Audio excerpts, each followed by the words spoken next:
कि जिसके घर में भगवान गणेश की नृत्य की मूर्ति लगी रहती है, उस घर में जितने भी परिवार के लोग रहते हैं वो कहीं ना कहीं 24 घंटे काम में लगे रहते हैं, पर उनको शांति रत्ती भर की नहीं मिलती है। यहां तक का व्याख्यान शिव महापुराण करती है महाराज। लोगों को शोक चला, गणेश जी ढोल बजा रहे हैं, वो मूर्ति का फोटो घर में लगा दिया, घर में मूर्ति का फोटो लगा दिया कि गणेश जी ढोल बजा रहे हैं, गणेश जी नाच रहे हैं, वो मूर्ति का फोटो तुरंत घर में लगा दिया। वेद व्यास जी ने कुमार खंड के अंदर वर्णन करा, यदि देवता की अपमानजनक मूर्ति या स्मरण पूजन का भाव अगर कहीं लगाया भी जाता है तो उस घर में शांति रत्ती भर की नहीं रहती है महाराज। यहां तक शिव महापुराण कहती है कि भगवान शंकर का शिवलिंग आप घर के अंदर रख सकते हो, भगवान शंकर का शिवलिंग घर में रखकर पूजन कर सकते हो, भगवान शंकर के शिवलिंग का आप स्मरण कर सकते हो, भगवान शंकर के शिवलिंग की आप पूजन कर सकते हो। पर शंकर, जब शिवपुराण खुद कह रही है कि शंकर का जो भौतिक स्वरूप है, शंकर का जो शारीरिक स्वरूप है, जैसे आप शिव महापुराण के पीछे जो बैनर देख रहे हो, इस बैनर में शंकर जी का जो स्वरूप दिखाया जा रहा है, ऐसी मूर्ति तप करने वाली, ऐसी मूर्ति आशीर्वाद देने वाली, ऐसी मूर्ति जो भगवान शंकर का मूल स्वरूप दर्शाती हो, ऐसी मूर्ति घर के अंदर नहीं रखी जाती। स्वयं शिव महापुराण करे, फिर वो मूर्ति छोटी हो चाहे बड़ी हो, फिर वो मूर्ति कितनी भी बड़ी आकृति की हो, शिव महापुराण की कथा कहती है हाँ, शिवलिंग जो भगवान शंकर का एक मूल बिंदु है, भगवान शंकर का एक मूल बिंदु विराजमान है, भगवान शंकर का एक मूल बिंदु का निर्माणित है, वो शिवलिंग आप छोटे से छोटा, बड़े से बड़ा कैसा भी रख सकते हो। शंकर को एक बेलपत्र भी अगर हम समर्पित कर रहे हैं तो वो आखी हो, एक चावल का दाना भी हम शिव को दे रहे हैं तो वो आखा हो, एक पुष्प भी अगर हम भगवान शंकर को दे रहे हैं तो आखा होना चाहिए, श्रीफल भी दे रहे हैं तो आखा होना चाहिए। इसलिए शंकर जी के मंदिर में नारियल नहीं फूटता, आखा। समर्पण भी हो तो पूर्ण हो, आखा, आधा नहीं। कुएं के पास की सफेद दुर्वा, कुएं के पास की सफेद दुर्वा यदि 41 दुर्वा प्रत्येक बुधवार को गांठ लगाकर गणेश जी को समर्पित कर कर वापिस उठाकर उस दुर्वा को खाली पेट, आपके घर में भी गणेश जी होंगे, उनको समर्पित करो, खाली पेट इस दुर्वा को केवल चबा चबा कर खा लो और आधे घंटे बाद पानी को पी लो। बुधवार की बुधवार 5 बुधवार करना, गणेश जी को चढ़ाना, सफेद दुर्वा को गणेश जी को समर्पित कर कर चबा चबा कर खाना। उदर की प्रॉब्लम, जो भी मसा आदि की प्रॉब्लम होती है उदर से जुड़ी हुई होती है, जिस चीज से जुड़ी होगी, पेट की जितनी प्रॉब्लम होगी, आपको जितनी भी प्रॉब्लम होगी वो सारी 5 बुधवार करना, छठे बुधवार को जरूरत ही नहीं पड़ेगी। कितनी भी प्रॉब्लम हो पेट से, कितनी पेट से जुड़ी हुई प्रॉब्लम जितनी भी होगी समाप्त। यही दुर्वा शिव महापुराण की कथा कहती है, यदि पंचमी तिथि के दिन, चतुर्थी के दिन 7 गांठ वाली दुर्वा 21 ले लो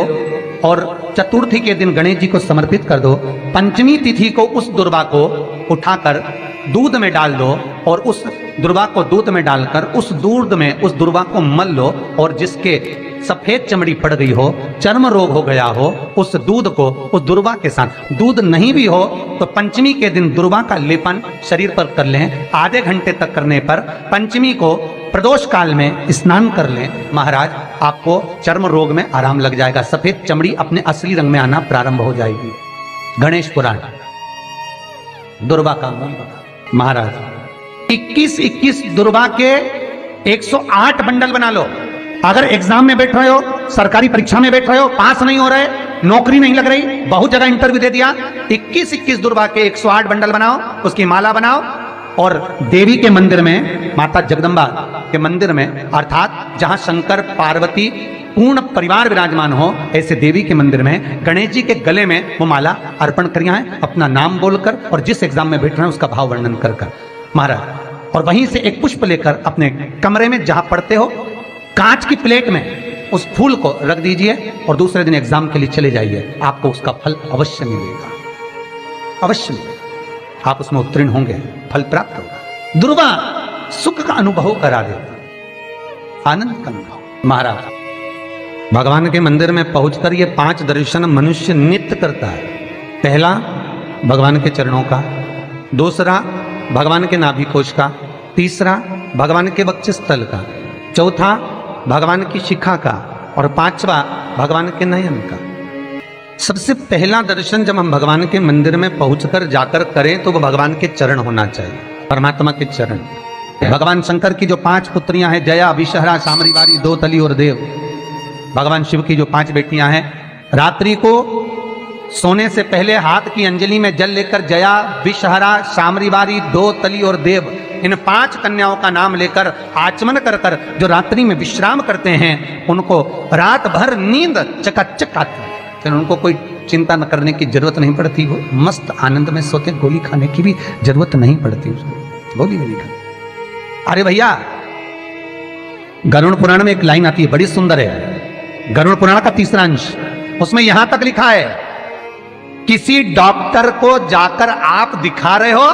वो इंजेक्शन लिख रहा है या इंजेक्शन लगा रहा है, उसमें भी आपका कर्म का भाग है, उसमें भी कर्म का भाग है। पूरा शहर छोड़कर इंदौर दिखाने जा रहे हो, पूरा शहर छोड़कर भोपाल, दिल्ली, मुंबई, अपना गांव, अपना नगर छोड़कर वहां के डॉक्टर के पास जा रहे हो, उस हॉस्पिटल में जा रहे हो। क्यों? पुराना है, चुकाना है, वहां तक लेकर जाएंगे, तुमको चुकाना पड़ेगा। मां जगतजननी जगदंबा पार्वती करे, ये पूर्व निश्चित है, पूर्व निश्चित। किस गांव में, किस नगर में, किस मोहल्ले में, किस जगह पर आपका जन्म हो रहा है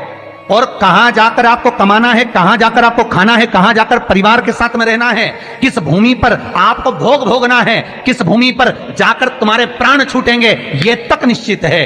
मृत्यु वहां तक ले जाएगी, जन्म के बाद वो वहां तक भूमि ले जाएगी। कोई कोई तो इंडिया में पैदा हुआ, विदेश में रह रहा है,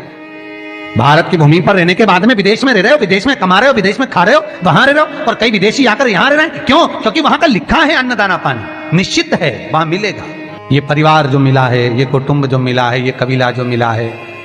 ये माता पिता जो मिले हैं, ये भाई बंधु जो मिले हैं, ये सखा जो मिले हैं, ये पूर्व के निश्चित हैं। किसी का भोग कर कर तुम आ गए हो, वो तुमको मिल गया, उसको चुकाना है, किसी का कुछ ले लिया, उसको चुकाना है, ये कर्म के अनुसार चुकाने के लिए हमें